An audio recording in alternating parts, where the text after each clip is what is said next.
왕성일 이 아침에 하나님께서 우리들에게 주시는 말씀은 신약 성경 누가복음 1장 26절로 38절까지 말씀입니다.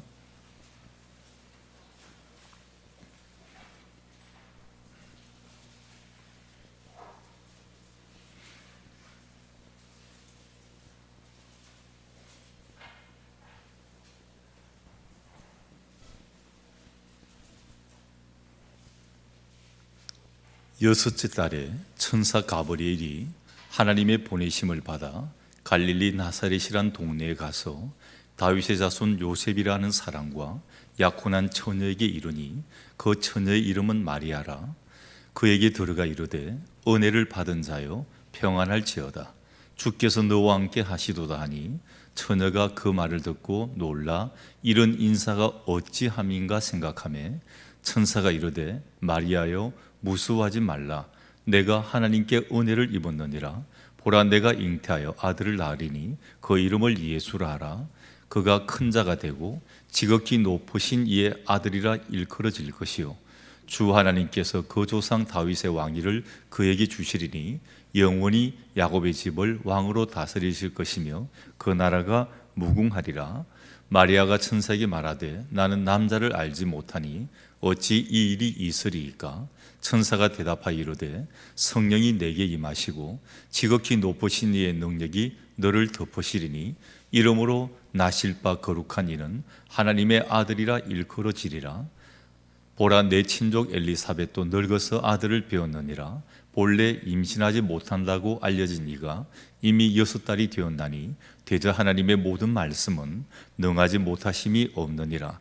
마리아가 이르되 주의 여종이오니 말씀대로 내게 이루어지이다 하매 천사가 떠나가니라. 아멘. 말씀 위에 기도합니다. 하나님이 귀한 말씀을 받고자 합니다. 우리 머릿속에 있는 잡생각들 지워 주옵소서. 한 주간 동안 살았던 세상의 잔상들 지워주시고 오직 우리의 머릿속에 하늘나라가 가득 차게 하여 주옵소서. 우리의 눈이 하나님의 영광, 하늘을 바라보게 하시고 우리의 귀가 하늘의 음성을 듣게 하시고 우리의 입술이 세상의 소리가 아니라 하나님 앞에 기도하며 찬양의 입술 되게 하나님 붙들어 주옵소서. 우리 심령을 활짝 열어 주옵소서. 돌같은 마음을 깨워주셔서 오늘도 하나님의 귀한 말씀이 우리 신비에 잘 새겨지게 역사하옵소서. 부족한 종 감추시고 하나님 직접 말씀하여 주옵소서. 예수님 이름으로 기도드리옵나이다. 아멘. 세계에 3대 영화제가 있습니다. 프랑스의 칸 영화제, 그리고 독일의 베를린 영화제, 이태리의 베니스 영화제. 목사님, 미국에도 있잖아요. 근데 죄송하지만 미국에 있는 그 오스카상이라고 말하는 아카데미 그 영화제는 세계 영화제에는 들어가지 않습니다. 그냥 미국 안에서 쓰는 그냥 지역 영화제라 볼 수 있는데 미국이란 나라가 워낙 크다가 보니까 그 영화제가 제일 큰 것 같이 보이는데 원래 세계 3대 영화제 하면 칸, 베를린, 베니스 영화제입니다. 이 중에서 베니스 영화제가 가장 오래되고 전통이 있습니다. 이 국제영화제에서 상을 받으면 세계적인 배우로 인정을 받고 발돋움을 하게 됩니다. 그래서 우리나라도 오래전부터 이 영화제에 작품을 출품을 하고 그리고 문을 두드렸습니다. 우리 한국의 배우가 세계 영화제 이름을 알린 것은 1987년 베니스 영화제입니다. 거기에 시바지라는 영화를 출품을 해가지고 강수연이라고 하는 배우가 여우 주연상을 받게 됩니다. 아주 획기적인 일이었습니다. 그리고 그 이후 20년이 지난 뒤에 2007년도에 전도연이라는 배우가 칸 영화제에서 밀양으로 여우 주연상을 또 받게 됩니다. 이제 그 뒤부터 꽤 많이 우리 한국 영화의 위상이 올라갔고 배우들의 위상도 올라갔습니다. 물론 그 뒤에도 많은 상들이 있습니다. 우리 지역 영화제라 하지만 워낙 미국이 크니까 아카데미, 오스카상이라 그러죠. 거기에 보면 2020년도에 무려 기생충이라는 영화가 사관왕을 차지를 합니다. 그리고 2021년도에는 미나리라는 영화에서 여우 조연상이 윤여정이라는 사람이 여우 조연상을 이렇게 받게 되는 것입니다. 여러분, 이 영화제를 보게 되면 우리가 먼저 생각나는 게 레드카펫입니다. 멋지잖아요. 배우들이 멋진 리무진을 착 타고 옵니다. 그리고 문이 착 열립니다. 그 앞에는 빨간 카펫이 쫙 깔려가지고 계단을 올라가고 길을 걸어갑니다. 그럼 주위에 기자들이나 많은 사람들이 박수를 치면서 카메라 후레쉬가 막 터집니다. 아주 멋진 장면입니다. 이렇게 단연 돋보입니다. 영화제 시상에서 제일 돋보이는 것은 주연입니다. 근데 주연 못지않게 주목을 참 많이 받는 것이 또 요즘 드라마나 영화나 여러 곳에 많이 조명을 받는 것이 조연들입니다. 어떻게 보면 주연은 수명이 좀 짧아요. 근데 조연은 굉장히 수명이 길고 다작으로 들어갑니다. 주연은 한 작품 이렇게밖에 못하는데 이렇게 조연들은 이 작품에도 갔다가 저 작품에도 갔다가 막 이렇게 하기 때문입니다. 주연이 그런데 아무리 잘을 해도 조연이 뒷받침이 없으면 주연이 빛이 나지를 못합니다. 그래서 감독도 영화를 이렇게 영화나 드라마를 기획을 할 때 주연 캐스팅도 중요하지만 이 조연에 대한 것도 굉장하게 신경을 쓰고 캐스팅을 하게 된다는 겁니다. 우리 세계 역사와 우리 성경의 역사에서 가장 큰 사건은 성탄일 것입니다. 예수님의 탄생이 역사의 분기점이 되었습니다. 여러분, 지금 우리가 쓰고 있는 2022년이라는 이 단어도 예수님이 태어나신 지 2022년이 되었다는 겁니다. 그래서 BC라고 이야기를 합니다. Before Christ. 그러니까 기원전은 Before Christ, 예수님 탄생 이전을 BC라고 그러고, 그리고 예수님 탄생 이후는 AD라고 이야기를 합니다. 그래서 예수님이 탄생한 것과 예수님이 탄생한 후가 역사의 기원을 이렇게 나누게 된다는 사실입니다. 이 성탄을 만일에 한 편의 영화로 이렇게 생각을 한다면 성탄의 감독은 하나님이십니다. 성탄의 주연은 누구일까요? 예수 그리스도입니다. 그럼 성탄에 여러 조연이 있을 것인데 당연 1등하는 조연은 누구일까요?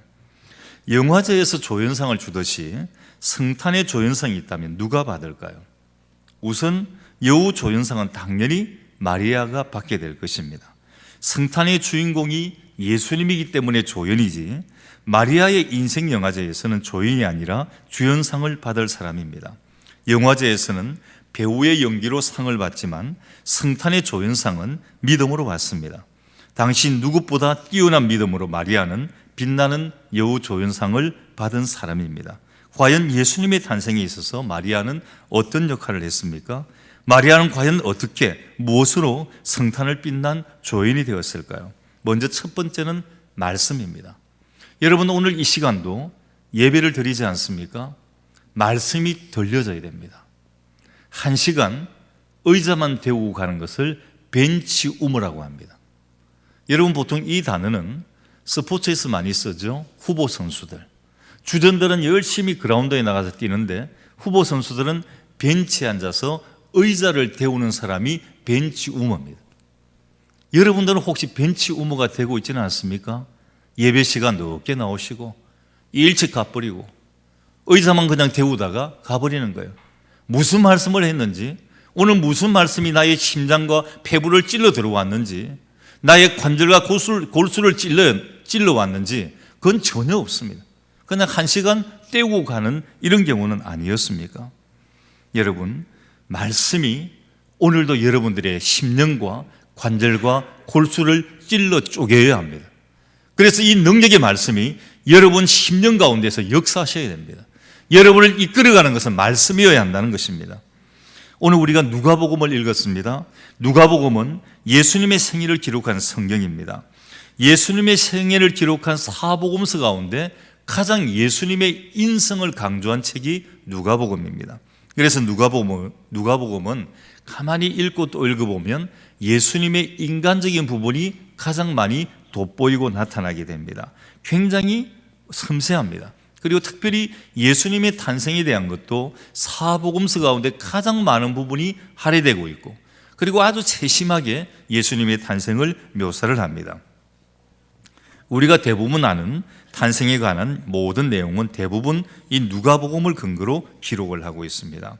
누가복음은 먼저 세례 요한의 탄생을 예언하는 것으로 시작을 합니다. 그것은 곧바로 예수님의 탄생으로 이어집니다. 이 가운데 본문은 예수님이 어떻게 태어나시는지를 말씀을 해줍니다. 그 중심에 마리아가 있고, 또한 세례 요한의 탄생을 알린 천사 가브리엘이 있습니다. 오늘 이 본문은 이 천사 가브리엘과 마리아의 대화가 중심입니다. 주목할 말씀이 37절이에요. 대저 하나님의 모든 말씀은 능하지 못하심이 없느니라. 천사가 마리아에게 이렇게 전합니다. 이 말씀 앞에 마리아는 더 이상 할 말이 없습니다. 하나님의 모든 말씀은 능하지 못하심이 없다라고 말하는 것입니다. 하나님의 말씀이 마리아를 사로잡았습니다. 오늘 본문의 천사가 마리아에게 알린 모든 소식은 한마디로 하나님의 말씀이었습니다. 28절에 그에게 평안을 전한 것도 말씀이고, 31절에 메시아가 탄생한다는 것을 성경의 예언대로 알린 것도 하나님의 말씀입니다. 천사 역할이 하나님의 말씀을 전하는 자입니다. 그래서 천사가 나타났다 하면 무조건 하나님의 말씀을 가지고 오는 거예요. 여러분, 야곱이 부모님 집을 떠나 도망자 신세가 되지 않았습니까? 형 에서의 칼날을 피해 막 도망가다가 누르스라고 하는 곳에 돌을 베개하고 잠을 듭니다. 얼마나 열심히 도망을 갔든지 이제는 더 한 걸음도 발걸음을 뗀 기력이 없습니다. 그냥 누웠어요. 돌을 베개하고 누웠습니다. 근데 그곳에서 환상을 봅니다. 사닥다리 환상이 나타납니다. 천사가 하늘의 사닥다리를 타고 내려왔다가 올라가는 겁니다. 내려오는 것은 하나님의 말씀을 가지고 내려오고, 올라가는 것은 야곱의 강구를 가지고 올라가는 것입니다. 이 사닥다리 환상이 야곱의 첫 체험을 시켜줍니다. 영적인 변화가 일어나는 기폭제가 되었던 것입니다. 여기서 야곱은 서원을 합니다. 하나님, 나를 다시금 부모님 집으로 돌아오기만 해주신다면 이 자리에 내가 교회를 세울 것이고, 내가 평생 하나님 믿을 것이고, 하나님 앞에 온전히 11조를 드리겠습니다. 서원을 했습니다. 영적인 첫 체험이었습니다. 오늘 마리아도 마찬가지입니다. 하나님의 말씀이 그를 사로잡았습니다. 오늘 본문의 천사가 마리아에게 알린 소식 모두가 하나님의 말씀이었습니다. 가브리엘이 천사가 마리아에게 나타났다는 것 자체가 하나님의 말씀을 의미하는 것입니다. 또 이 천사가 마리아의 확신을 위해서 36절에 마리아의 친족인 엘리사벳의 수태를 알리는데, 이것도 역시 말씀으로 이루어진 것입니다. 이처럼 모든 것이 다 말씀이고 말씀과 연관되어 있습니다. 마리아는 바로 이런 하나님의 말씀 앞에 엎드린 것입니다. 말씀이 그에게 임했고 말씀대로 이루어졌습니다. 그래서 38절에 이 말씀대로 이루어질 것을 고백을 합니다. 마리아가 이르되 주의 여종이오니 말씀대로 내게 이루어지이다. 그냥 아멘한 거예요. 오늘 천사가 나타나서 하나님의 모든 말씀은 너가 아들을 낳을 것이다 그러는 거예요. 처녀가 어떻게 아들을 낳습니까? 믿어지지 않는데 하나님이 말씀하시니까 마리아가 그대로 순종합니다. 주의 여종이오니 말씀대로 내게 이루어지이다. 정말 인간적으로 세상적으로 보면 택도 없는 말씀인데 그대로 받아들이는 것입니다. 마리아는 말씀 앞에 더 이상 토 달지 않았습니다. 이것은 마리아의 신앙이 말씀과 깊은 연관이 있음을 보여줍니다. 당시 마리아는 누구보다도 말씀의 사람이었습니다. 말씀으로 살았습니다. 말씀이 날마다 마리아에게 임했습니다. 살아계신 하나님의 말씀이 마리아를 지배했습니다. 당시 말씀을 전하는 서기관이나 바리새인 못지않게 마리아는 말씀의 능통에 있었습니다. 이것이 마리아가 성탄의 조연으로서 귀하게 사용된 믿음의 모습입니다. 하나님은 누구를 찾으십니까? 말씀의 사람을 찾으십니다. 당시 믿음의 사람은 말씀의 사람입니다. 마리아가 여기에 가장 적합했습니다. 마리아 믿음은 오직 말씀이었습니다. 말씀의 사람이 상받고 인정받고 승리하는 것입니다. 하나님은 마리아 때 말고도 시대마다 사람을 불렀습니다. 한 시대에 쓰임받는 하나님의 사람들은 공통점이 있습니다. 모두가 다 말씀의 사람이었다는 겁니다. 사무엘 시대 사무엘에 등장했던 시대는 말씀이 희귀했던 시대라고 했습니다. 말씀이 없는 게 아니에요. 말씀이 있습니다. 듣지를 않는 시대입니다. 오늘도 마찬가지입니다. 여러분, 얼마나 많은 말씀들이 있지 않습니까? 그런데 듣지를 않는 세대예요. 말씀은 선포되고 또 선포되는데도, 들려지는데도 듣지를 않습니다. 행하지를 않습니다. 사무엘에 등장하는 시대도 말씀이 희귀했습니다. 말씀이 들려오지 않고 제대로 듣지 못하는 시대였습니다. 바로 이러한 시대에 하나님은 사무엘을 부르십니다. 하나님은 말씀으로 찾아오셨고, 사무엘은 다른 사람은 듣지 못하는데 사무엘은 하나님의 말씀을 귀담아 들었습니다. 다른 사람이 듣지 못하는 것을 들었고 하나님의 말씀이 그의 신앙과 인생을 사로잡은 것입니다. 오늘 이 시대에 하나님이 우리 사람들을 사용하는 방법 동일합니다. 사람은 다르지만 말씀은 같습니다. 하나님은 말씀으로 우리에게 찾아오십니다. 이 말씀 앞에 어떤 반응을 보이느냐에 따라 우리 인생의 성공과 실패가 달라지고 유익하고 무익한 삶으로 나누어지게 됩니다. 우리 그리스도인들에게 가장 확실한 규범은 말씀입니다. 말씀 외에 다른 게 없고 또 없어야 됩니다. 말씀이 나를 사로잡고 말씀이 나를 지배할 때 우리는 승리하는 것입니다. 말씀이 그냥 지나가 버리고 말씀이 나오고는 멀리 있고 말씀이 들려오지 않을 때 그때는 실패하는 것입니다. 오늘은 주보에는 기록되지 않았지만 온 세계가 성서주일로 지킵니다. 12월 둘째 주일은 성서주일로 지키자고 약속을 한 겁니다. 성서주일은 우리 성도들이 성경을 사랑하고 또 성경의 중요성을 알고 성경을 모르는 많은 사람들에게 전하기 위해서 지키는 그러한 주일입니다. 우리나라만이 아니고 세계적으로 지킵니다. 근데 여러분 참 감사하지 않아요? 우리는 얼마든지 성경을 접할 수가 있습니다. 성경을 살 수도 있고 가지고 다닐 수도 있고 언제든지 말씀을 들을 수도 있습니다. 그런데 그렇지 못한 사람들이 있습니다. 성경을 보고 싶은데 성경을 가질 수가 없어요. 말씀을 듣고 싶은데 말씀을 들을 수가 없는 것입니다. 성경의 진리를 알고 싶은데 정말 이 성경 한 권을 꼭 갖고 싶은데 그러지 못합니다. 이런 때에 우리가 살아갑니다. 매일 매 순간 이런 말씀의 중요성, 성경의 중요성을, 소중함을 깨달아야 됩니다. 우리 그리스도인은 결국 말씀의 사람이어야 함을 신앙으로 다짐해야 됩니다. 여러분, 말씀의 사람이 되어서 말씀으로 성탄의 조연이 되고 인생의 주인이 되시기를 주님의 이름으로 간절히 축원합니다. 두 번째는 순종입니다. 마리아가 성탄의 조연상을 받을 수 있었던 또 다른 이유는 이 마리아가 순종했기 때문입니다. 마리아는 말씀의 사람이면서 순종의 사람이었습니다. 38절에 마리아가 이렇게 고백합니다. 마리아가 이르되 주의 여종이오니 말씀대로 내게 이루어지이다 하며 천사가 떠나가니라. 참 여기서 우리는 마리아의 아름답고 완전한 순종을 볼 수가 있습니다. 그런데 이런 마리아의 순종은 예사로운 게 아닙니다. 우리는 그냥 오늘 말씀을 보니까 천사가 말씀했고 하나님의 말씀이니까 마리아가 듣고 순종했구나, 이렇게 생각하시면 안 돼요. 그 당시 상황을 보셔야 됩니다. 그 당시 정황은 순종하기가 어려운 상황이었습니다. 아니, 순종하면 죽습니다. 처녀가 아이를 갖는 겁니다. 요즘 세상도 처녀가 아이를 가지면 손가락질을 합니다. 세상에 얼굴을 들고 다니지를 못합니다. 마리아가 신앙이 아무리 좋더라도 본인이 너무너무 힘든 것입니다. 물론 본인이 원래 부정한 여인이었다면 감수할 수 있는 일입니다. 그런데 남자를 알지 못하는 동정녀입니다. 깨끗하고 순결한 여인입니다. 34절에 이렇게 고백을 합니다. 나는 남자를 알지 못하니 어찌 이 일이 있으리이까? 아이를 낳는다 그러니까, 아니 천사요, 나는 남자와 관계를 맺은 적이 없습니다. 그런데 어떻게 그런 일이 일어날 수 있습니까? 마리아의 솔직한 심정이었을 것입니다.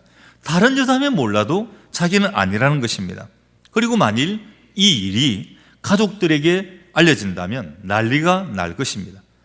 여러분, 가족은 어떻게 이해를 시키겠습니까? 그래, 마리아는 천사 가브리엘을 만났어요. 워낙 말씀의 사람이니까 그걸 그대로 순종함을 받아들였습니다. 그런데 가족들은, 부모님은 어떻게 이해를 시키겠습니까? 그리고 주변 사람들의 따가운 눈총은 어떻게 피하겠습니까? 요즘도 미혼모들은 정상적인 삶을 살아가기가 어렵습니다. 당시에는 얼마나 더 심각하지 않았겠습니까? 그냥 지나갈 일이 아닙니다. 만약 율법에 의하면 처녀가 아이를 가지면 불결한 여인으로 낙인되어 돌로 쳐 죽여도 무방한 시대가 그 시절이었습니다. 그리고 무엇보다 약혼자 요셉입니다. 정혼한 여인이었거든요. 결혼은 하지 않았는데 약혼했단 말이에요. 그러면 약혼자 요셉은 어떻게 설득을 지키겠습니까? 그런데 아이를 가졌으니까 설득시키기가 어렵습니다. 요셉이 알았습니다. 요셉은 참 좋은 사람이었어요. 조용히 끊고자 했다고 했습니다. 요즘 사람들 생각해 보십시오. 자기가 사랑하는 여인이, 내가 약혼한 약혼녀가 다른 사람의 아이를 가졌다, 난리가 날 겁니다. 법정에 소송이 붙고 난리가 날 겁니다. 근데 요셉은 가만히 끊고자 했어요. 믿음의 사람이어서 나팔 불지 않고 조용히 끝내려 했는데, 악한 사람이었다면 아마 마리아는 더 살지도 못했을 것입니다. 이것은 누가 보아도, 어떤 정황으로 보아도 받아들이기 어려운 상황이었습니다. 아무리 믿음이 좋은 신앙인이라도 순종하기가 힘들었던 것입니다. 그런데 바로 이런 때 마리아가 순종하는 것입니다. 맹목적인 순종이 아닙니다. 하나님의 영광을 위한 순종이었습니다. 인간의 유익이나 영예를 위한 복종이 아니라 오직 하나님의 뜻을 이루기 위한 그러한 순종이었습니다. 나를 희생해서, 자기를 희생해서 하나님의 영광을 드러내는 그러한 순종입니다. 나로 인해 다른 사람과 모든 사람을 살리고 세우기 위한 거룩한 순종입니다. 정말 성탄의 조연상을 탈 만한 자격이 있는 그런 믿음입니다. 이런 관점에서 보면 성탄의 조연들은 하나같이 순종의 사람이었습니다. 마리아는 물론이고 요셉도 순종했고, 세례요한과 부모 사가랴와 엘리사벳도 순종했습니다. 안나와 시몬도 순종했고, 동방박사와 심지어 들에서 양을 치는 목동들도 순종했습니다. 모두의 순종으로 성탄은 빛났던 것입니다. 성경에서 하나님이 오늘 여러분들에게, 우리 인간에게 요구하시는 한 가지가 있습니다. 순종입니다. 하나님은 우리에게 다른 거 바라지 않습니다. 하나님의 말씀과 진리와 권위 앞에 순종하라는 것입니다. 순종의 사람이 되라는 것입니다. 하나님은 그리스도인의 모든 삶에 가장 우선순위를 순종으로 말씀했습니다.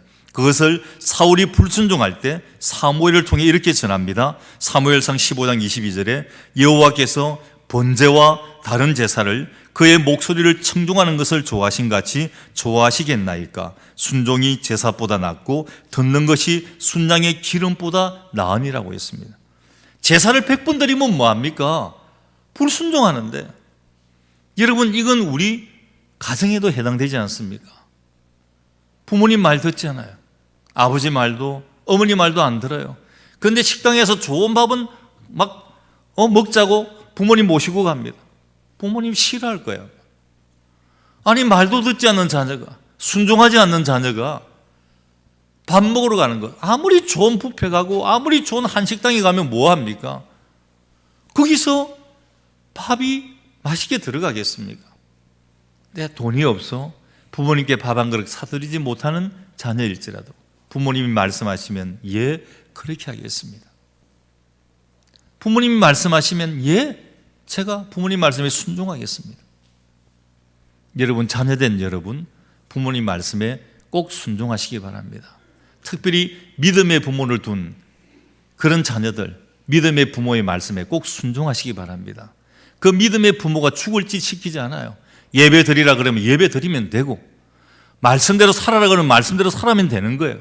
기도하라 그러면 기도하면 되는 거예요. 그거 하지 않으면 죽는 길이니까 믿음의 부모가 시키는 겁니다. 어떤 때는 강요하기도 합니다. 저도 한동안 고등학교 때 우리 고등부 안에 어떤 사건이 있었습니다. 그래서 참 교회 나가기가 싫었어요. 그런데 부모님이 강압적이었습니다. 집 문을 잠가버려요. 갈 데도 없이 만들어버리는 거예요. 교회를 할 수 없이 가야 됩니다. 그런데 지나고 보니까 참 감사했어요. 만일 그러지 않고 그냥 방치해 두었다면 아마 믿음은 거기서 끊어지지 않았을까 생각이 듭니다. 문을 잠그는 그 강경 조치가 있었기에 교회를 그나마 갈 수 있었던 거예요. 믿음이 회복될 수 있었다는 것입니다. 믿음은 들음에서 나지 않습니까? 말씀을 들으면 돌 같은 마음도 깨어지게 되거든요. 나중에 변화되게 된다는 사실인 것입니다. 하나님은 그리스도인의 모든 삶의 가장 우선순위를 순종으로 말씀을 합니다. 사울이 불순종할 때 사무엘을 통해서 이렇게 전합니다. 여호와께서 번제와 다른 제사를 그의 목소리를 청중하는 것을 좋아하신 같이 좋아하시겠습니까? 순종이 제사보다 낫고 듣는 것이 순양의 기름보다 나으니, 오직 순종이라는 것입니다.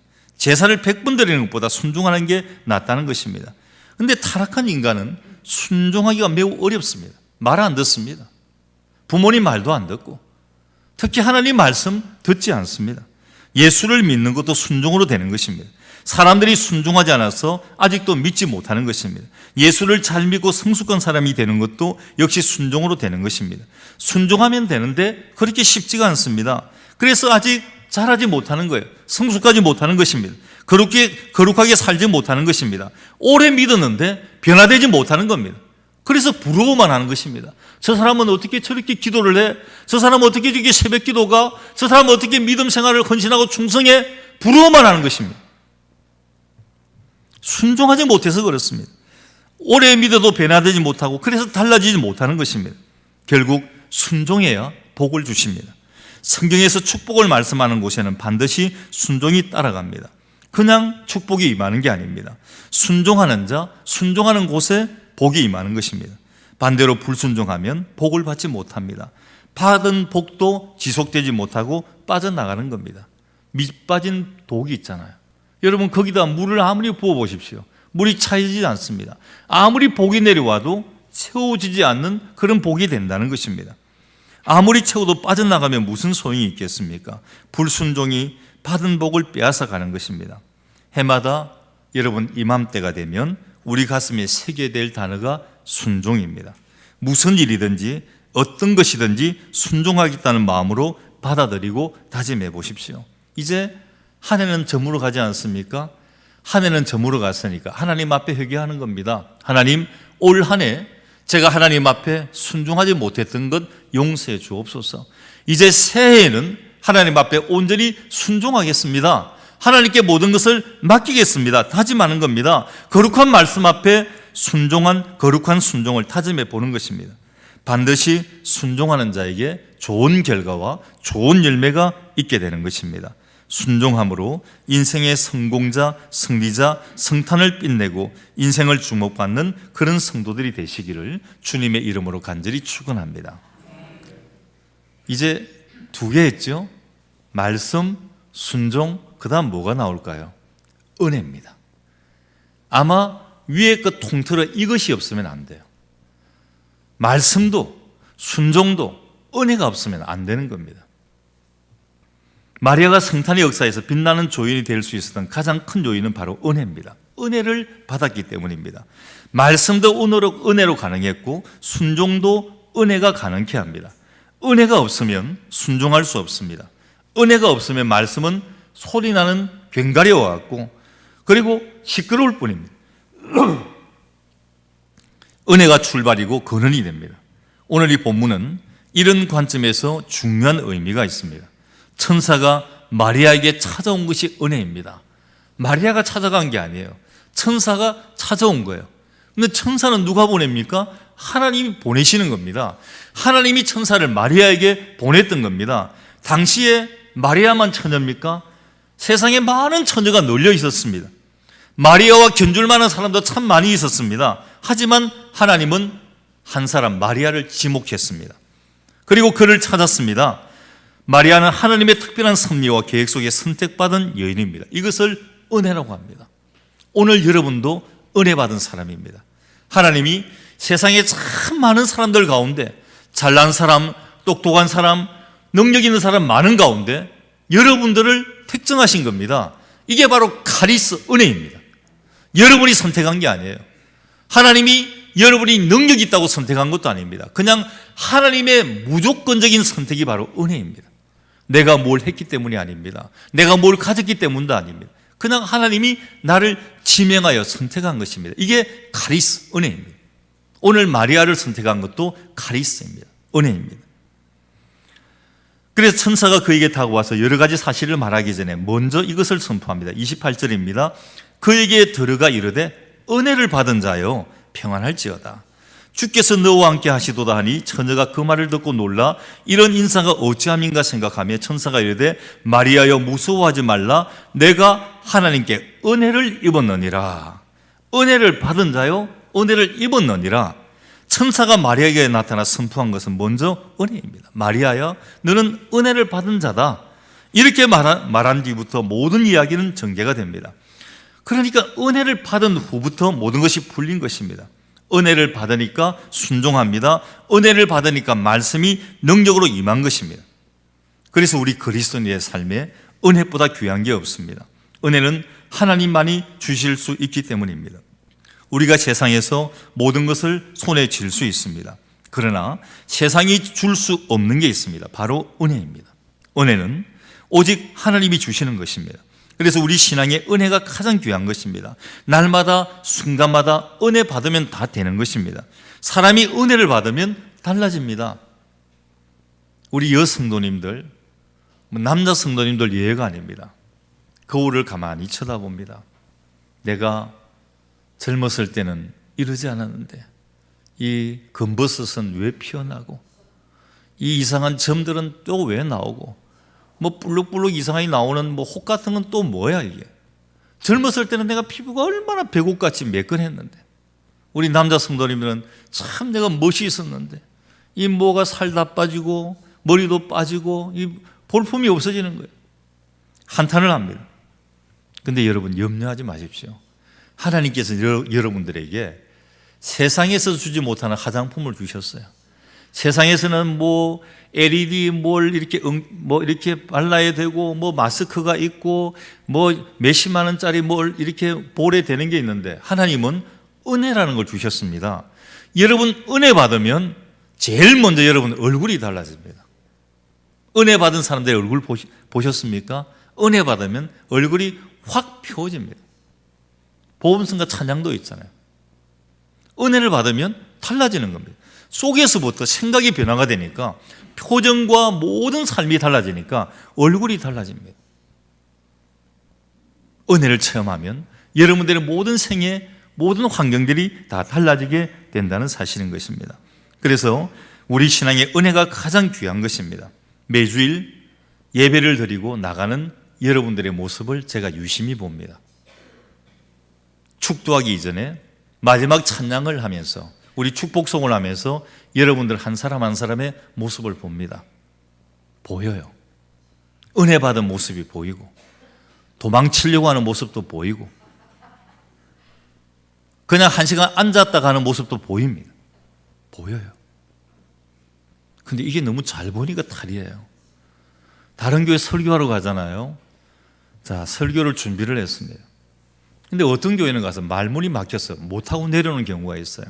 그러면 그 교회에서는 그럽니다. 야, 저 목사 준비도 안 하고 왔네. 뭐 어쨌네. 목사가 다른 교회 가면서 준비 안 하는 목사 보셨습니까?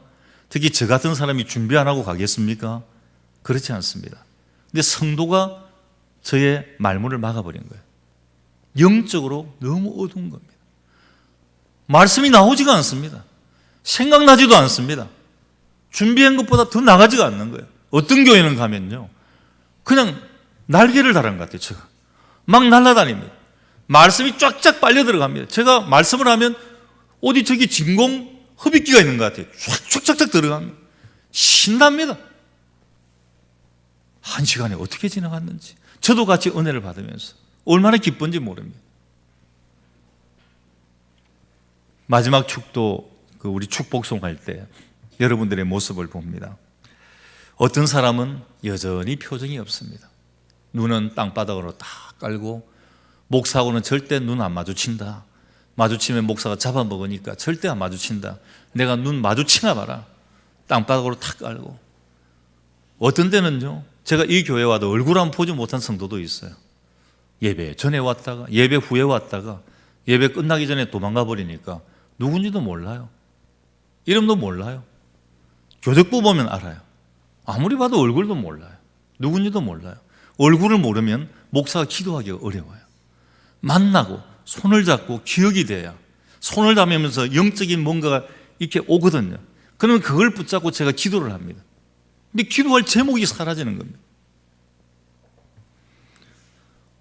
어떤 사람들은 고개 숙이고 후다닥 나갑니다. 그런데 어떤 사람들의 모습에는 너무 편안하고 너무나 아름다운 모습을 봅니다. 오늘 하나님의 말씀이 그의 심령 가운데 임한 거예요. 관절과 골수를 찔러 쪼갠 겁니다. 너무 기쁜 겁니다. 표정이 다른 것입니다. 무엇이 이처럼 다른 차이를 나타냅니까? 바로 은혜입니다. 저는 우리 교회 우리 성도들이 이제 앞으로 무엇에 초점을 맞춰야 할 것인지를 생각을 해보았습니다. 지금까지 아마 여러분 오래되었지만 이 성전도 지었고 전도도 하고 봉사도 하고 열심히 교회를 위해서 열정과 충성으로 달려왔습니다. 근데 지금 우리에게 필요한 것은 은혜입니다. 은혜가 임해야 됩니다. 은혜가 없으면 답답합니다. 은혜가 없으면 빡빡해요. 기계가 안 돌아가는 것처럼 뭔가 뻑뻑합니다. 다른 사람도 힘들고 나도 힘듭니다. 은혜만이 해답인 것입니다. 새삼스럽게 이것을 깨달은 뒤에 저의 간구는 오직 은혜를 위한 간구였습니다. 그렇게 기도합니다. 먼저 저가 은혜를 충만하게 받기를, 그리고 간구를 했습니다. 여러분, 목회자에게 은혜보다 더 귀한 게 없습니다. 설교자에게 은혜보다 앞서는 일이 없는 것입니다. 설교자의 차는 한마디로 은혜의 차이입니다. 아무리 설교를 논리적으로 준비를 한다 해도, 아무리 말을 잘해도 영혼의 감동을 주는 것이기 때문에 은혜에 따라 달라지는 것입니다. 그래서 성경은 은혜를 강조합니다. 어떤 사람에게 임하는가도 가르쳐주고 있습니다. 야고보서 4장 6절에 보면 그러나 더욱 큰 은혜를 주시나니 그러므로 일러서되 하나님이 교만한 자를 물리치시고 겸손한 자에게 은혜를 주신다 하였느니라. 누구한테 은혜 주십니까? 교만한 자에게? 아니에요. 겸손한 자에게 은혜를 주신다고 했습니다. 하나님은 겸손한 자에게 은혜 주십니다. 교만한 자는 은혜 구경도 못합니다. 이렇게 생각하니 성탄의 조연들은 모두가 겸손한 사람들입니다. 마리아가 겸손한 사람이요, 요셉도 겸손한 사람입니다. 성탄의 조연이고 인생의 주인이 된 사람들은 모두가 하나님과 사람 앞에 겸손한 사람입니다. 겸손한 사람에게 은혜를 주십니다. 겸손히 하나님의 은혜를 받는 유일한 통로요 방법입니다. 특별히 겸손히 드리는 예배와 기도와 말씀을 통해 은혜를 받습니다. 여러분, 예배가 무엇입니까? 하나님을 높이는 겁니다. 예배는 사람이 받는 게 아니에요. 전부 하나님께 올려드리는 것입니다. 그렇게 하려면 내가 낮아져야 됩니다. 여러분, 예배 시간에 와서 대접받으려고 하지 마십시오. 예배 시간은 오직 하나님입니다. 하나님이 받으셔야 됩니다.